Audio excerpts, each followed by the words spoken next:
Hi, I'm Matt Collins. I'd like to welcome you to Bob Weber Auto Mart on Douglas Avenue here in Racine, across from Douglas Park. We specialize in 1-year-old, low mileage, almost new cars. And if you'd like to stop by and see them, or see them on our website, bobweberautomart.com, we could save you between $5,000 and $10,000 on your next almost new car purchase. Welcome into another edition of Sports Junkies right here at RacineSportsZone.com. I'm Steve Sparky Fifer from Sports Radio 1250 WSSP. Here, of course, Gery Woelfel from the Racine Journal-Times. Time for some Packet Talk as we talk about the Packers and Seneca Wallace as they get ready. Are you going to put a patent on Packet Talk? Packet Talk. Someday that's going to be, everybody's going to say that. You think so? Yeah, you should get royalty rights. So let's talk about the run for the Super Bowl with Seneca Wallace, now at quarterback for the Green Bay Packers. When you think Super Bowls, next topic. You think Super Bowls, you think Seneca Wallace. I'll be honest. I have Are you normally dishonest? No, but I have no faith whatsoever in Seneca Wallace. None, zero, zilch.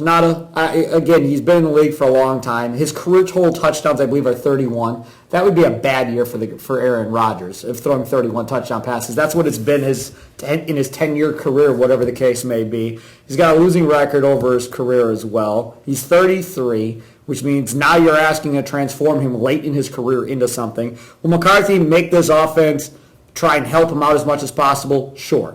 Is he going to make the throws that Rodgers makes? Absolutely not. Do they have a receiver on this team like a Calvin Johnson that can make up for it? Absolutely not. This is a tough situation for the Green Bay Packers, and really, I think all the pressure falls on the defense now and Dom Capers to try and hold other teams, to probably 17 points or less to have an opportunity to win. Well, I know it's early in the show to get on Ted Thompson, but I will. Okay. I have a bunch of pet peeves with Ted Thompson. Overall, I think he's a good general manager. I really do. And it's reflected in how the team has been successful under his tenure. But when Ron Wolf was the GM, he would almost every year draft a quarterback, 5th round, 6th round, whatever, and have that guy on the roster, let him be groomed, just in case something would happen to Favre. Okay, nothing basically happened to Favre. Ted Thompson doesn't have that philosophy. Well, he had Braun, failed. Yeah, he didn't pick any quarterback this year. He didn't pick any quarterback last year. He had B.J. Coleman on the roster as well. He's had Graham Harrell. So, he's drafted Braun, Flynn, Harrell, and Coleman. And which one panned out? Flynn. And he left in via free agency. Okay, so don't you replace that guy right away? He did. He went and got Graham Harrell. Oh, please. And then, after when Graham Harrell wasn't working out, he went and got B.J. Coleman. And then he went and got Vince Young, who at that point, that was this year. Yeah. And none of his young guys had worked out, so he had to go get somebody. And I understand. But how high does he go get somebody? Well, he did with Braun, 2nd round. Right. And that's because Rodgers looked awful in preseason the year before, and he was panicking. Exactly. And I'm not advocating wasting a 1, 2, or 3 on a quarterback. But if you're in the 4th round, 5th round, get somebody that's competent.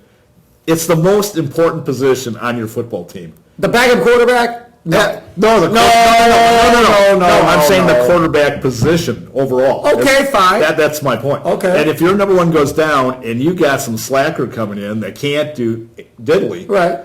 Where's your team going? Nowhere. Well, but see, that's the one thing now. Look, I don't disagree with you. I wish that Ted actually had somebody. Fine, we agree. And I'm not the biggest. Confusing this conversation. But like you, I'm not the biggest Ted guy either. Okay. But having said that, yes, if he doesn't fall into Lacey, and when I mean fall into Lacey, he moved back twice, and Lacey still ended up being there. He could have taken Lacey right off the bat and kept moving back. Now, so he gets Lacey. Right. Great, he gets credit. He gets Franklin, then 2 rounds later, he gets credit for that. That, right now, is what's going to save this season. No question. Because they've never had a running game like they have right now. Right. And this offensive line, say whatever you want about this pass protection, they're run blocking pretty good right now. So now, though, the opposing defense is going to walk 8 up into the box, right? And they're going to dare Seneca Wallace to throw. But the Bears walked up 8 into the box, and they had a couple touchdown runs. Mm-hmm. So Did you see that open field tackle by Conte on that long run? Yeah. That was horrible. That was like a grade school open field tackle. If I was Tressman, I'd go, hey, get a new safety. Right. Yeah. Well, it's just not that easy. Yeah. But no, it's not that easy, but you got to make those plays. But if this was last year, this team would be done. It's over because you don't have a running game and your quarterback's not good. I agree. Now, you can turn to Seneca Wallace and go, look, Why don't you throw the ball 15 to 20 times a game, and we're going to run with Starks and Lacey the rest of the game. Couldn't agree and our with you more. defense is going to play hopefully solid, and that's it. Clay Matthews comes back to practice with the club on his hand. Perry returned to practice as well this week. Now, will they both play? I don't know. But you're starting to see guys starting to come back to practice and get healthy. Yeah, no doubt about it. I mean, the combination of an improved running game and an improved defense is making this team solid all the way around. But the bottom line is, whether Rodgers is going to be Rodgers when he comes back. I mean, he should be fine. Or when he comes back. Yeah. I mean, when is he going to come back? Yeah, I mean, there were some crazy rumors that he might play this Sunday, No, he's not playing. No, but the latest report yesterday that I saw was now they're saying, 4 to 8 weeks, 4 to 6 weeks. Right. I still say it's going to be 6 weeks. That's what I've been saying from the beginning on this. So we'll see. I'm walking testimony. I had a similar injury when I was in high school, 5 weeks.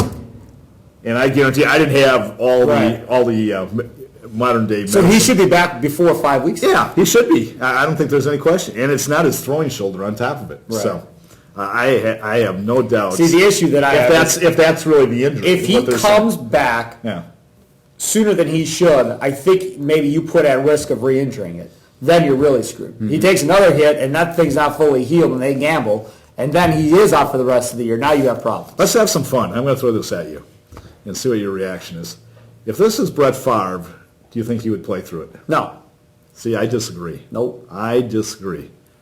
That guy was unbelievable. I would love to have somebody document all the injuries that he had in his career and how he played through them. No. I'll bet just an incredible amount of injuries that guy played with. I'm sure he did, but he's not playing with a broken collarbone. No. I'm telling you. A broken finger or something, that's one thing.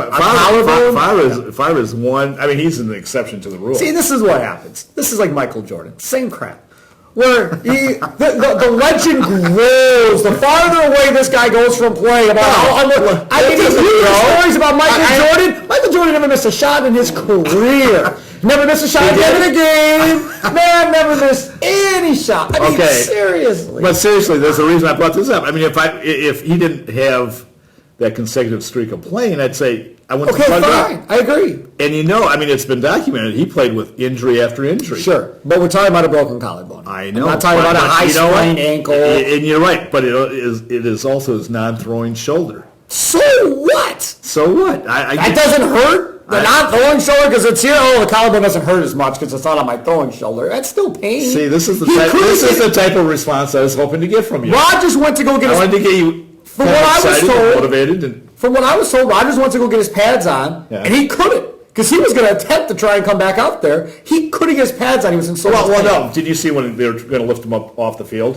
Mm-hmm. They were going to lift him up, and he was like, no, don't touch that. Don't touch. I mean, there's no doubt. I mean, if you're a football player, I mean, anybody, if you broke your shoulder, you know it, right. Collarbone. So the Eagles this week, Eagles have an offense with Nick Foles, who threw 7 touchdown passes against Oakland last week. So Foles is there. You got a dynamic running back like Forte and LaShawn McCoy. You got to deal with him. Yeah. You've got a speedster, Deshaun Jackson, you got to deal with at the wide receiver position. A decent possession wide receiver, even though he's a knucklehead, and Riley Cooper at the other wide receiver position. This offense is capable of scoring points. This Packer team can't get into a shootout. No, I am willing to bet the Packers don't score more than 17 points Sunday. That's what I said. 17 or less is where this team has to be. I will say this, though. This is going to be basically... And Philly's defense, based on their rankings, are horrible. But I think they've played better in the last 2 or 3 weeks. I think this is going to be an ultimate test for Mike McCarthy as a coach, to see what he can do with what everybody says is a mediocre at best quarterback. Yeah, I mean, if all of a sudden Seneca mediocre, that's a compliment. And that's been charitable, absolutely. So... But you know what? I think McCarthy is an exceptional game planner, and he'll figure out a way. But having said that, I just don't see him scoring a lot of points. I'm telling you, Mike, you know how to throw the ball. You don't.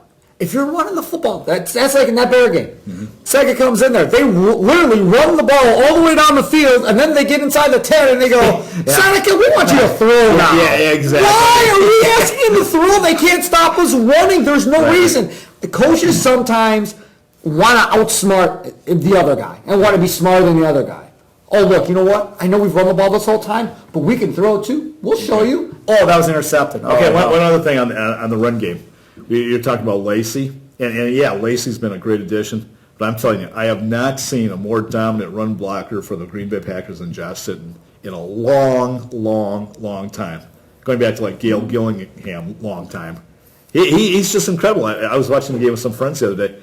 You and I could have ran through the holes that he was creating. It was just incredible. Just a dominant performance this year by the guy. He's Gery Woelfel of the Racine Journal-Times, Steve Sparky Fifer, Sports Radio 1250 WSSP. You can hear the aforementioned Josh Sitton on The Big Show on Tuesdays at 4:35. Nice segue. On Team Tuesdays. I didn't know you were That's going to why say you're a it. pro, you know? I didn't know you were going to say it, but since you brought him up, I figured I'd promote it for us. Anything for your station and you. Thanks. He's Gery. I'm Sparky. This has been another edition of Sports Junkies as we do some Pack-a-Talk here at RacineSportsZone.com.